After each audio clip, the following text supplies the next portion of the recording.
Jansangram news, बातमीची सत्यता हीच आमची ओळख। आर्वी स्ट्रीट लाईटचा प्रश्न गंभीर, नागरिकांची सुरक्षा धोक्यात।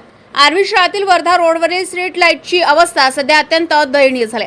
कधी लाईट सुरू असतात तर अनेक दिवस पूर्णपणे बंद राहतात। मात्र संबंधित विभागाकडून याकडे दुर्लक्ष होत असल्याचं चित्र आहे। या परिसरात शाळा, शासकीय इमारती आणि मुख्य रस्ता असल्यामुळे नागरिकांची मोठ्या प्रमाणात ये-जा असते। अशा परिस्थितीत रात्रीच्या वेळी अंधारामुळे गंभीर अपघात होण्याची शक्यता निर्माण झाली आहे।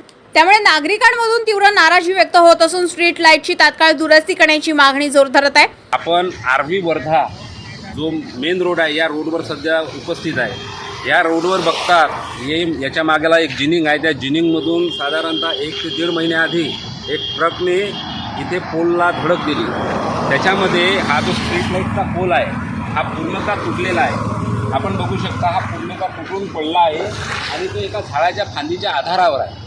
आणि या ठिकाणी आपण बघू शकता की कृषिक इंग्लिश स्कूल जे 1ली ते 10वी पर्यंतचे जे विद्यार्थी आहे येथे शिकतात आणि ह्याच रोडनी येणं जाणे करतात। या रोडला खूप मोठी अवजड अशी वाहनाची ओढ असते आणि इथे हा पोल कधी खाली पडून कोणत्याही लेकराचा बळी जाऊ शकतो। आता हाच पोल आहे, त्याच्यानंतर इकडे सहकार मंगल कार्यालय आहे। इथे मोठे मोठे फंक्शन असतात, समारंभ होतात, त्या समारंभातले पूर्ण लोक या भागाने येणे जाणे करतात।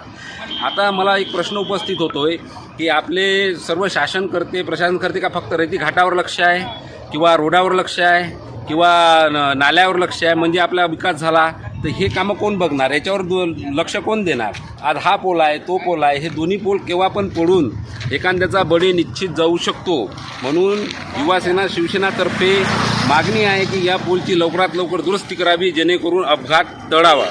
दरम्यान या समस्येची दखल घेत शिवसेनातर्फे सनी गौतम, आर्वी विधानसभा समन्वयक आणि महेश चौधरी, युवासेना जिल्हा प्रमुख यांनी संबंधित प्रशासनाशी संपर्क साधत हा प्रश्न लवकरात लवकर मार्गी लावण्यासाठी प्रयत्न सुरू केले। नागरिकांच्या सुरक्षतेसाठी शहरातील तातडीने पथदिवे नियमित सुरू करण्यात यावे अशी मागणी केली जाते। मलिक पटेल, जनसंग्राम न्यूज, आर्वी।